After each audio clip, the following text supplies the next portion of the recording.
नमस्कार, मैं नीरज कुमार आप सभी साथियों का अपने YouTube चैनल भूमि जानकार अमीन में स्वागत करता हूं। आज हम आप लोगों को बताऊंगा एक काफ़ी अफवाह फैला रहता है गैरमजरूआ के बारे में। गैरमजरूआ जहां भी लग जाता है कर्मचारी या अधिकारी या डीएम चाहे जो भी है, इन लोगों को लगता है कि गैरमजरूआ का मतलब हो गया सरकारी भूमि। जहां भी गैरमजरूआ लग गया, खास करके कर्मचारियों में, और रैयतों को परेशान किया जाता है पैसा लेने के लिए। तो आप सभी को मैं बता दूं कि मजरूआ शब्द का मतलब होता है कृषि योग्य जमीन। मजरूआ शब्द का मतलब हुआ जिस जमीन पे कृषि खेती होता हो, वो मजरूआ हो गया कृषि योग्य जमीन। गैर मजरूआ शब्द का मतलब हुआ जिस पे कृषि नहीं हो सकता है, खेती नहीं हो सकता है, यानी काबिल लगान और काबिल बेलगान भी कह सकते हैं। जिस पे खेती नहीं होता था उस पे बेलगान होता था, उस पे कोई लगान अंग्रेज सरकार नहीं लेती थी। या आवासीय का जमीन जो घर बना हुआ है उस पे जमीन, गांव में जो बस्ती था उस पे घर के जमीन पे लगान नहीं लेती थी, तो बेलगान होता था। काबिज लगान और काबिल बेलगान का मतलब यही होता था। तो आप सभी मजरूआ शब्द का मतलब समझ गए कि खेती का जमीन, और गैर मजरूआ का मतलब हुआ उस पे खेती न किया जाए, यानी गैर गैर मजरूआ खेती करने योग्य जो न हो, परती हो और बंजर हो, बलुआ भूमि हो, आकड़ पथरीला हो, बंजर हो, जैसा भी हो जिस पे खेती नहीं हो सकता है, तो वो गैर मजरूआ हुआ।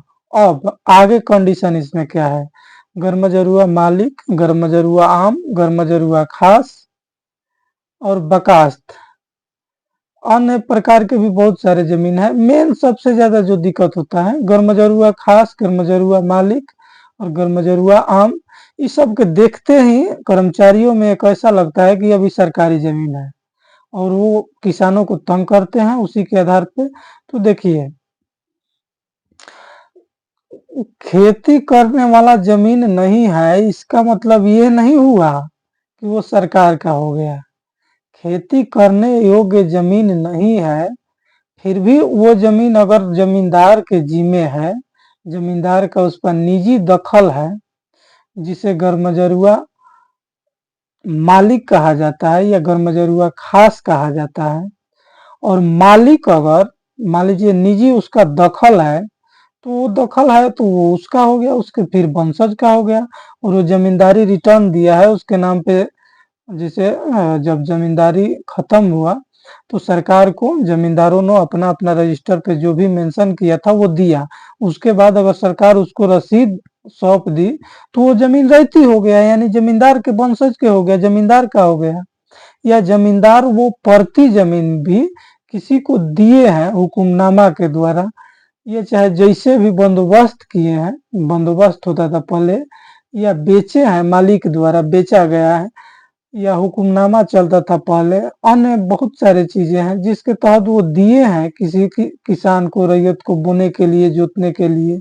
वो अपना गुड़ैती भी देते थे, लोग दान में भी देते थे। तो बहुत सारा उसको प्रावधान है। अगर वो दिए हैं किसी को और उसका जमाबंदी है, लगान कायम है, कटता आ रहा है रसीद, और वो किसी को बेचता है तो वो जमीन रहती हो गया।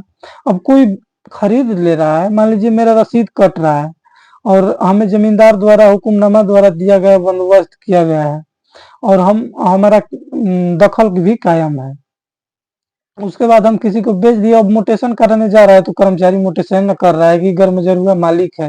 गैरमजरूआ मालिक का मतलब हो गया बिहार सरकार। ये कहाँ पढ़ लिए हो तुम लोग, हमको समझ में नहीं आता है। गैरमजरूआ का मतलब ये नहीं होता है कि वो बिहार सरकार हो गया, उसको पढ़ो। अगर वो जमीन, हाँ सरकारी, वो कब होगा गैरमजरूआ जमीन सरकारी तब होगा। गैरमजरूआ आम फुल रूप से सरकारी है, क्योंकि गैरमजरूआ आम का मतलब हो गया रास्ता, सड़क, मंदिर, मस्जिद, जो आम जनता के लिए उपयोग में है, हाट बाजार, पोखर, नहर आहर, जो भी पब्लिकली है, पब्लिक का है, वो गैरमजरूआ आम हो गया। उस पे वो सरकारी है, उस पे सरकार का हक है।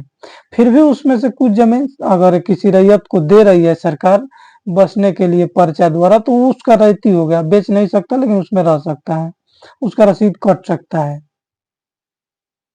उसके अलावा गरमजरुआ मालिक और गरमजरुआ खास जो है, उसमें किसी अगर जमींदार का निजी दखल में है, उसका रसीद कट रहा है और नहीं भी कट रहा है तो उसका रसीद काट दीजिए दखल के देखते हुए।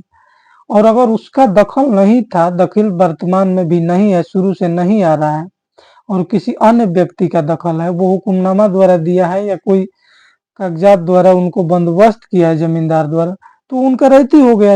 अगर लगान मान लीजिए जमबंदी कायम है तो है, नहीं तो समाहर्ता द्वारा जमबंदी कायम कराना चाहिए और समाहर्ता महोदय को चाहे जिस भी जिले का डीएम हो, उन्हें उसका लगान काबिल कर देना चाहिए। तो नहीं, अब कहेंगे लोग कि बिहार सरकार है, बिहार सरकार कैसे हो गया? अगर वो जमीन किसी को नहीं दिया गया है, हुक्मनामा या कोई भी कागजात उसके पास नहीं है, लगान कभी भी निर्धारित नहीं हुआ है, वर्तमान में भी नहीं है और जमींदार के भी दखल में नहीं था शुरू से, तो वो बिहार सरकार होगा। ऐसा कैसे किसी का रैयती जमीन भी रसीद नहीं काटिएगा? अरे हम तो इतना देख रहे हैं कि खतियान डिविजनल बन गया उसका, अभी हम देखे हैं एक औरंगाबाद का कहानी है, मेरा एक दोस्त है, उसका बकास्त जमीन था। बकास्त जमीन का मतलब होता है बकास्त, खुदकास्त, जिरात, मजियत, ये सब जमीन जमींदार का निजी जमीन है। वो बीटी एक्ट में भी उसका प्रावधान है कि वो जमींदार का है। उसके बावजूद भी उसका रिविजनल खतियान भी कहीं बन गया है, उसके बावजूद भी अगर वो बिक्री किया तो खरीदने वाला का दाखिल खारिज नहीं कर रहा है कि बकास्त जमीन है। बकास्त जमीन का मतलब सरकारी जमीन हो गया। क्या कहा जाए, बिहार के कर्मचारियों को पता ना कैसे ही लोगों को ट्रेनिंग दिया जाता है। तो खैर उस सब से हम लोग को मतलब नहीं है। आप सभी की जानकारी के लिए मैं ये सब बातें बता दिया कि गरमजरुआ अगर आपका जमीन है, इसका मतलब ये नहीं होता कि वो जमीन बिहार सरकार है। हम भी खुद पहले परेशान हुए हैं कर्मचारियों द्वारा, हमसे बोला गया कि वो सरकारी जमीन है।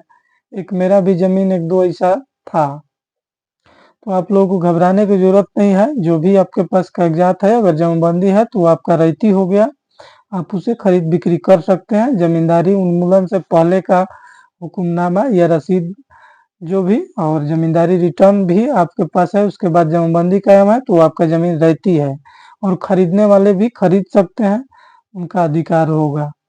तो इसी प्रकार के जानकारी वाला वीडियो देखने के लिए मेरे चैनल को सब्सक्राइब कर दें, वीडियो को लाइक करें, शेयर करें। आप सभी जितना सपोर्ट कीजिएगा उतना ज़्यादा मैं वीडियो लाता रहूँगा, आप सभी को हर टॉपिक पे वीडियो बनाता रहूँगा। देखते रहिए भूमि जानकारी में। जय हिंद, जय भारत, धन्यवाद।